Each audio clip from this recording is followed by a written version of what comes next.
તો જેને છૂટા બટાકા પૌવા ના થતા હોય આ રીત ચોક્કસથી જોજો. તો 5 જ મિનિટમાં આપણે બટાકા પૌવા બનાવીને રેડી કરીશું.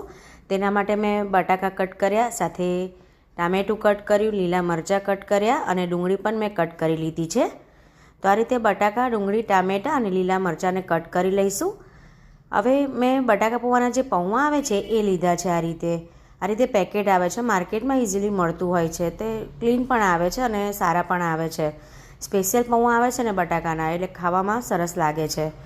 તો આ રીતે હું બટાકા પૌવાના પૌવા લઈ લઈશ. કાણાવાળા સ્ટેનરમાં ડાયરેક્ટ લેવાના છે, કોઈ વાસણમાં પલળવાના નથી. તો આ રીતે 2 થી 3 વખત પૌવાને વોશ કરી અને આ રીતે પાણી રેડી દેવાનું ઉપરથી.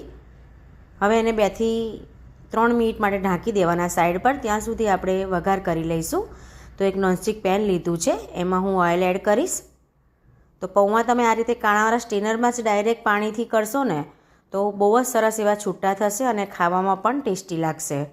તો જેને લોચો થઈ જતા હોય છે બટાકા પૌવા, કે જેને છૂટા નથી થતા, તો આ રીત ચોક્કસથી ટ્રાય કરજો.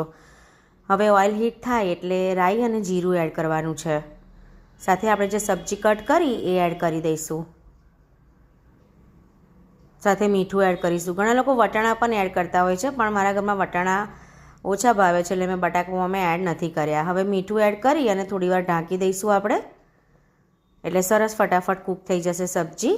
તો જો કૂક પણ થઈ ગઈ છે 2 મિનિટમાં. તો હવે પૌવા પણ આપણા સરસ એવા ફૂલી ગયા છે, જોઈ શકો છો, અને સરસ એવા પલળી પણ ગયા છે. તો એકદમ છૂટા હું તમને બતાવું જો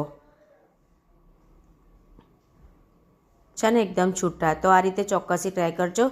જે મોઢામાં કે છે ને કે ઘણા ડચુરો ભાજે છે, એ આ બિલકુલ નહીં થાય આ રીતે. તો આ રીતે તમે ચોક્કસથી ટ્રાય કરજો જો છૂટા પૌવા ના થતા હોય તો. ફ્રેન્ડ્સ, બધાને બટાકા પૌવાની તો આવડતા હોય છે, પણ બધાની મેથડ અલગ અલગ હોય છે. તો આ રીતે ઘણાની કમ્પ્લેન હોય છે કે છૂટા નથી થતા. અચ્છા ફ્રેન્ડ્સ, હવે મસાલો પણ આમાં આપણે ડાયરેક્ટ કરવાનો. તો હલ્દી પાવડર, મીઠું, ખાંડ એડ કરી છે. સાથે બટાકા પૌવાનો મસાલો આવે છે એ હું એડ કરીશ. તમારી સાથે ના હોય તો તમે આની જગ્યાએ થોડો એવો ગરમ મસાલો એડ કરી દેજો, થોડો એવો કરવાનો છે. તો આ રીતે મેં બટાકા પૌવાનો મસાલો એડ કરી દીધો. અને મસાલો આપણે રીતે તમે અંદર કાણાવાળા જે સ્ટ્રેનરમાં આપણે પલાળ્યા એમાં કરો તો એમાં કલર અને ટેસ્ટ બહુ ફાઇન આવશે. જેવા બજારમાં મળે છે ને એવા જ લાગશે.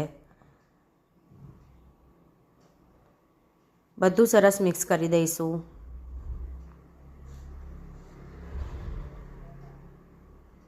તો જો કલર પણ કેટલો સરસ છે અને છૂટા પણ સરસ થયા છે.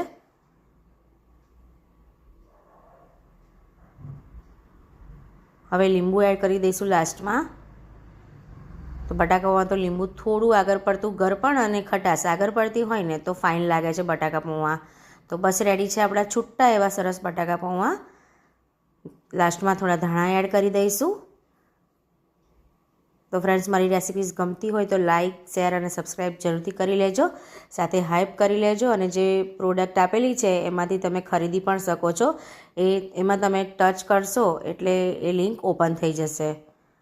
તો જો કેટલા સરસ એવા છૂટા લાગે છે, ખાવામાં પણ એટલા ટેસ્ટી બનશે. તો આ રીતે ચોક્કસથી એક વખત ટ્રાય કરજો ફ્રેન્ડ્સ. અને જે રીતે સપોર્ટ કરો છો ફ્રેન્ડ્સ, બધાનો દિલથી આભાર છે. આગળ પણ એ જ રીતે સપોર્ટ કરતા રહેજો. Thank you so much. Thank you friends. Thank you so much.